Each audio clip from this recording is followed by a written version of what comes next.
dear members of the press, colleagues, campaign manager, and the people of Chisoro, or rather the people of Kigezi in general, and Ugandans at large. My name is Matsiko Malcom.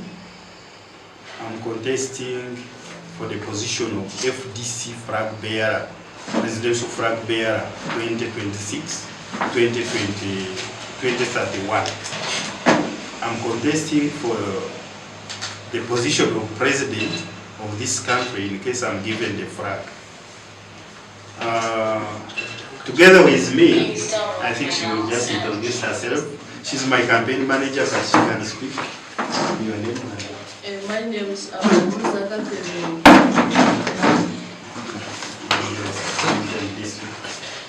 My district is Kabale, sub-county Shanamira, Shigata Parish. Oh. So,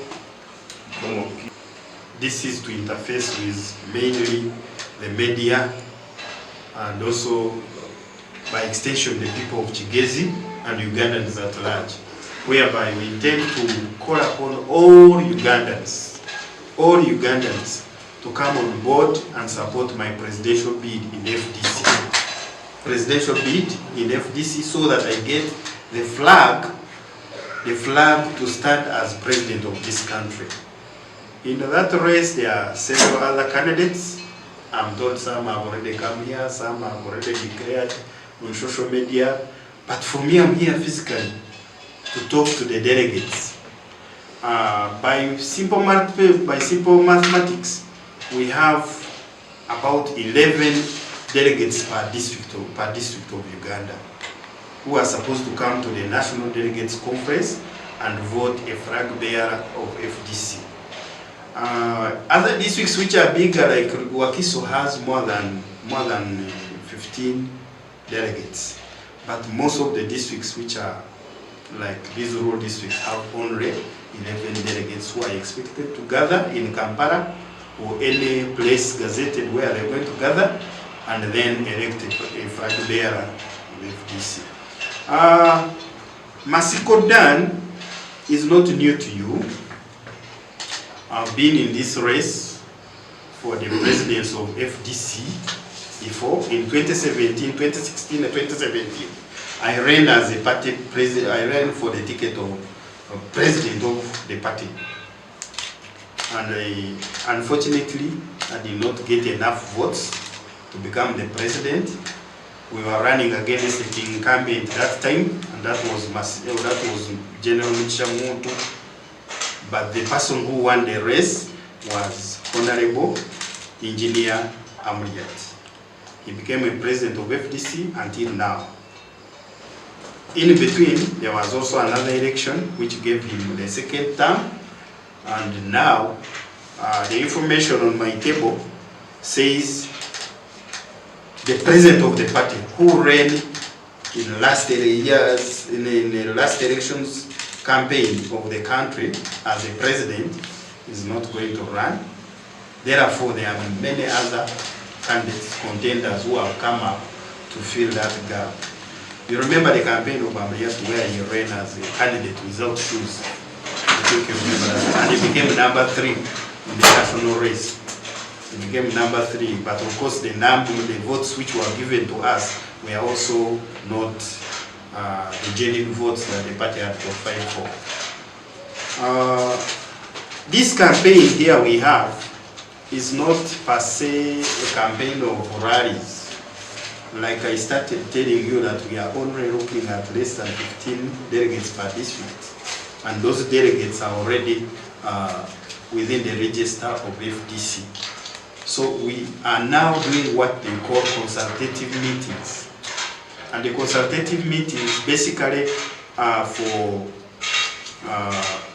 one, to get known by the delegates who are coming to vote for us. 2, to mobilize using the party ticket. 3, to fundraise, because this campaign helps us to get the resources from our funders. You know, to be a good leader, you must be able to gather funds or amass funds that can make you run through the presidency or through the presidential campaign, which is coming in 2026. Actually, we are already in it, but voting is in 2026. So there are a number of issues why we get involved in this. And also harmonization of our manifesto, which is actually key. Because these consultative meetings, we actually listen. We do a lot of listening than talking. But this is a press conference, and I've been asked from the beginning, what is the mission, why you are in the Kigezi now, why you are here, why you are traversing the country. And this is not the beginning. I've been in West Nile. I've already covered West Nile sub-region. I have covered the Bunyoro sub-region. I have covered also Ankole, part of Ankole, which is actually West Ankole. West Ankole is the former Greater Bushenyi, the districts which are under Bushenyi. Then from there, I said, let me come to Kigezi. Kigezi being, a stronghold of FDC before, I've come to make sure I get in touch with the leaders here, I get in touch with the population, the stakeholders, so that when I'm speaking elsewhere, they don't say, but now you came to Ankole, but the former leaders of the party are from Kigezi, you have not visited the area. So that's why I said, let me come to Kigezi first and be able to continue with my trip or with my national tour, where I'm consulting Ugandans and consulting stakeholders to take this country forward. First of all, in FDC, I'm a pioneer member of the party. That is number one. Pioneer member of the party. I joined the FDC when I was actually in second year at Makerere University. The nucleus of FDC, which was reform agenda. So I think there's no better person other than me, Matsiko Malcom, to be the party Flagbearer. Secondly, I represent the common man. I represent the common man on the ground. I mean, I've grown all the years within the party. I only know FDC. I've never meandered to go to other parties. I've been in FDC, principled. I've not run for the positions now. I've run for positions before. I have been, near the leaders. I've been in the diaspora. At the moment, in FDC, maybe what I did not tell you is that I am currently holding an office of party envoy. FDC party envoy. FDC party envoy, that position was first held by the Right Honorable Elia Kategaya, the late. He was the first person to hold that position. Then we also had Honorable Betkamia. Honorable Betkamia is the current IGG. Those are some of the reasons why I believe I'm the best candidate at the moment. Besides that, you see, I'm well traveled. Like I've told you, I've been a spokesperson of the diaspora group, especially the youth group. When I was abroad for 10 years. I traveled in countries like South Africa, Botswana, Namibia. I was also in Canada representing FDC. I was in UK representing FDC in meetings of FDC and reform agenda. So I am the person, the glue that can link the party infrastructure in the country, the party membership in the country, the party leadership in the country, to the diaspora group of Ugandans, to the diaspora friends, to the diaspora children of FDC, to the diaspora chapters of FDC. So that one also makes me unique from any other content that will come up and say he comes to represent FDC. Then the other issue is I'm a Minyankole. Being a Minyankole, the current president is in Minyankole from Ankole. So you think all Minyankole are NRM. Here I am. I'm not NRM, I'm FDC. I have a different narrative. So people say now, you see, all people from Western Uganda are NRM, are working with NRM, because Museveni has been in power for 40 years. They think all of us are NRM. And being NRM, being Munyankore, makes me the best candidate to defeat Museveni in the next polls. You have to send someone who understands the language down here. Rather, even also you need to understand that being a Munyankore helps me to speak to fellow Banyankore, because they say the heaviest support, the strong support NRM has is from Western Uganda, is from Banyankore. So if I'm also able to divide the votes of Banyankore, remember in the East, the opposition FDC is doing well. In the North, we have previously been doing well. In the Central, we have been capturing the constituencies with other opposition parties. Now, when you look at Kampala, it was at one time dominated by blue, which is FDC. In fact, now when you talk of these other parties, this wave that came and took away our support, for us, niza kuchigamba Munyankore eki, itwe tukahinga entabere mu centro. Hata abakubizire na wave balimba hinga mu ntabere zitu, they are just something that they are strong. Let them come to Kabale and win. Where I'm standing here, where my sister, the campaign manager, comes from, it's not governed by NRM. Even here, in this municipality, is it governed by NRM? No. So I'm telling you that for us as FDC, we don't only brag of being a regional party.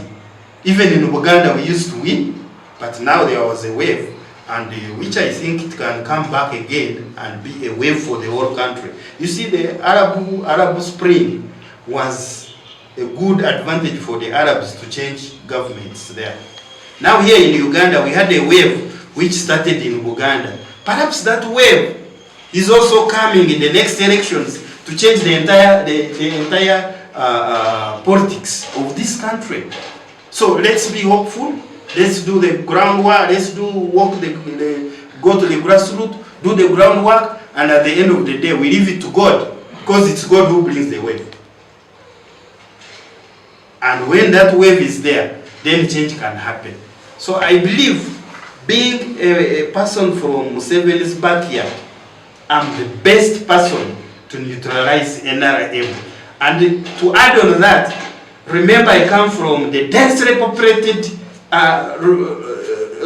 sub-region of Ankole. Actually, the densely populated sub-part or districts of Ankole, which are West Ankole.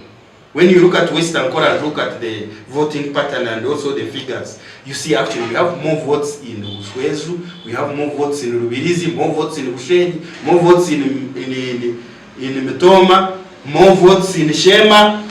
But when you look at the other side of Ankole, where Museveni comes from, it is sparsely populated. Areas of Chiruwora, areas of Ibanda, those are simply grazing places. But you go to Ishaka, go to Chakujimbi,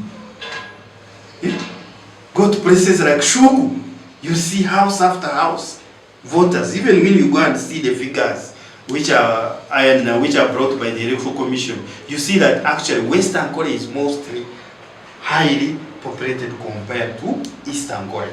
So I believe that is an advantage. I'll convince my brothers and sisters there to vote for me. I will challenge Museveni using numerical strengths. We are talking of practical things here, not theories. So people in Ankole have reason to trust me. And people in Uganda are scared of trusting a non-Munyankore, for that matter. The Banyankore don't feel like, they are comfortable with a non-Munyankore to proceed. Some are saying, these Nyanyas are going to come back if we give another person from a different region. And I'm telling you, I'll be the first strongest opposition leader who will end up taking government from the Ankole region. Remember, the others have been coming from Kigezi, from where. So the Manyankoles are saying, man, you see most of the generals come from Chiruhura, from Ankole region. So they will support my government and fight the army. Because some of the generals are my relatives. Some of the generals are married in our families. Some of the generals are neighbors in Ankole. So they feel more comfortable supporting their own than supporting Mau from northern Uganda, than supporting Nandara from eastern Uganda, than supporting Semuju from central. I'm just giving examples here, in case they come up as candidates. So in Ankole, now holding the power in the country, the ruling party even, we are able to neutralize it using that factor. There are other factors, but then I believe those ones, if we utilize them very well, and the good mobilization skills I got from abroad. You know, when I was abroad, I was not there for fun. I was not on holiday. I was there studying Marxism. I was there studying how governments change peacefully. We are not going to take the gun and kill Ugandans because we want to be in power. If we wanted to do that, we have been in existence for almost 25 years. But we have not ever done it. FDC has never had any of our activists arrested because of having been found with guns. Not even sticks. Not even stones or knives. FDC, we use the power of the voice, the microphone, we use the persuasive power to win the hearts and minds of Ugandans. We don't use force to get the support. And you know, FDC is not only in Kabale. In fact, here where I'm speaking from, FDC is in charge. It has ever been in Ishaka, in my district. It has dominated in Menzori, Kasese. It has ever been, it's currently governing Hoima City. It's governing Masindi. It's governing in West Nile, Debi, and Arua. FDC is governing in Nachori. It's governing in Lambo. It's governing in Teso, in Bugisu, and many other places, including Buganda. So we are a national party. We are not like these other parties, which are cocooned in one sub-region. We are a national party, and therefore we need a game changer like Matsiko to come up and challenge the status quo and bring a new narrative in the politics of this country. We win power. It's just getting a person to score the needed goal, the required goal, so that we get into power. We are not going to use bullets, but we are going to use ballots to remove Museveni from power. That's the same question. Go ahead and mobilize. There are many millions of Ugandans who can join the party and make us move to what the level we want. So, if people have moved away, if people have moved away from the party, then allow new members to join. The parties evolve. Membership moves on. Membership can be, today it can be better, tomorrow it can be bad, others can, even in FDC it's not prison. It's not prison. We are not Uzera, that when you enter, you don't get out. We cannot keep on crying for people who have gone out. I mean, even FDC itself, some of the leaders came from other parties. You know the late Honorable Cicero Gwara. Where did she come from? She came and made her contribution, and when God called her, other members are coming up. Even her daughter came up to stand as a member of parliament where she was ruling. So I think let us not be held by bygones.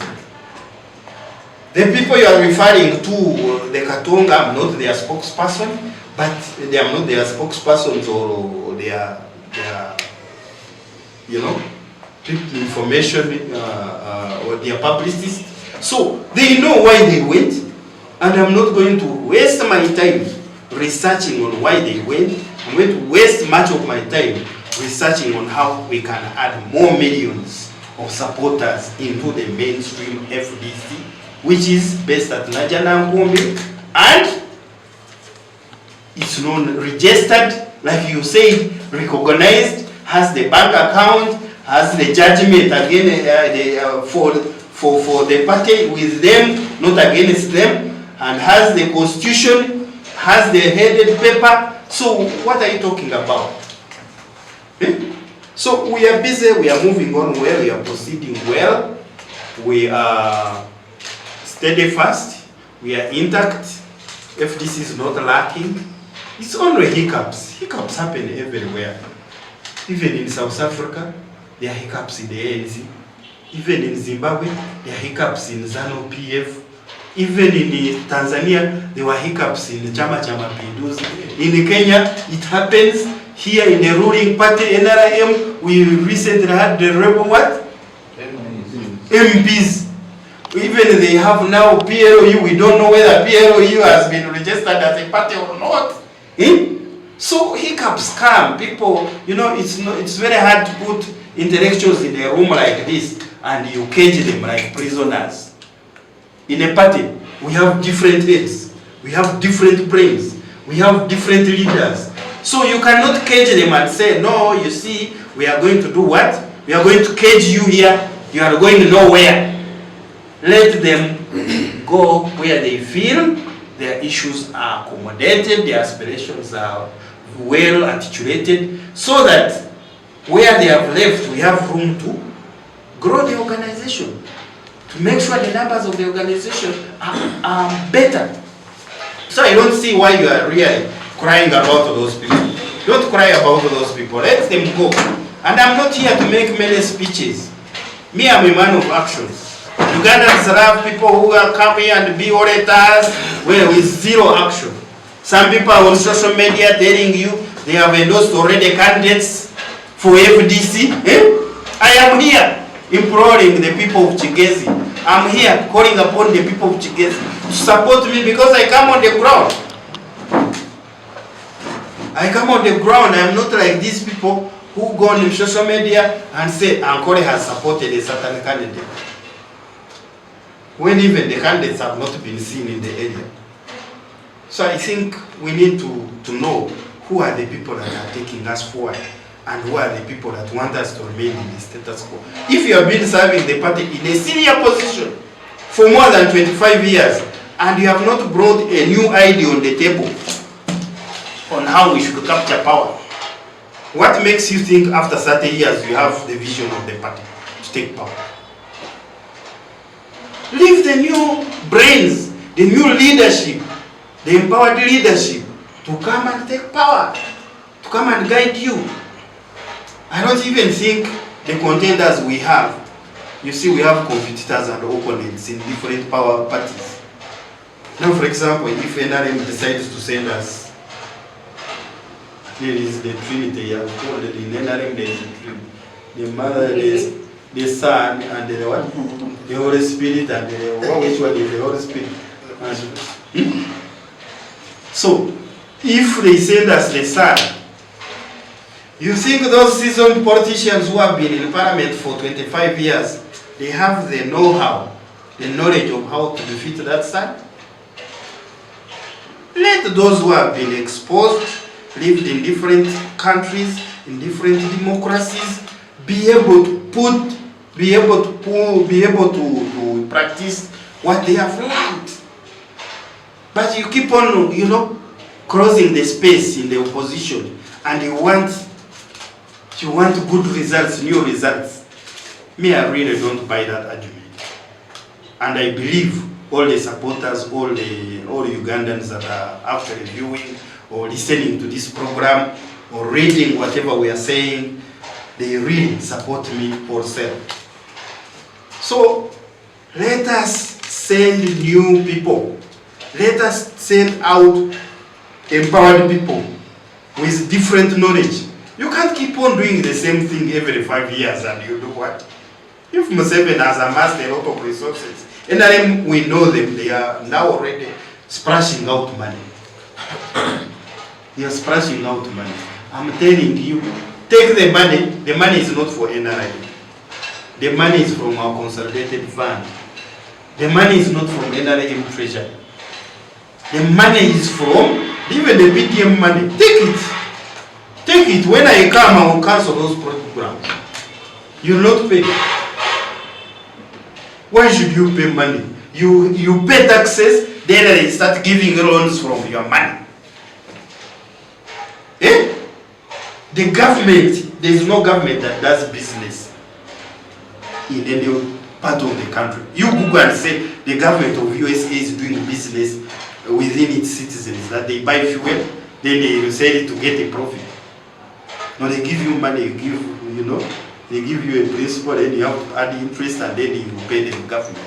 Is that allowed?